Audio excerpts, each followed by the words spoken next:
Cette opération, elle consiste à remplacer les 2 réchauffeurs du site de Saint-Alban. Une opération qui est lourde parce que ce sont 2 grosses capacités de 250 tonnes et qui est peu fréquente puisque c'est la première fois sur le site de Saint-Alban qui date des années 1980. Alors, cette opération se déroule en plusieurs étapes. La première étape, c'est la libération des 2 réchauffeurs de toutes les connexions, c'est-à-dire tuyauterie, piquage, etc. Deuxième étape, positionner le réchauffeur sur des rails et le pousser vers l'extérieur, c'est ce qu'on appelle le ripage à l'aide de micro-vérins. Une fois à la sortie de la salle des machines, il est pris en charge par une grue qui le soulève. On élimine le chemin de rail et vient se positionner une plateforme de transport qu'on appelle aussi le mille-pattes.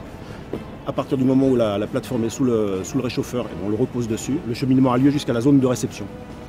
On fait cette étape une fois pour le premier réchauffeur ancien et une seconde fois pour le second réchauffeur ancien. Et c'est uniquement après ces 2 étapes qu'on peut commencer à réintégrer les neufs, et ça c'est l'opération inverse.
Ça, c'est possible uniquement avec des gens qui ont l'habitude de faire, qui sont professionnels.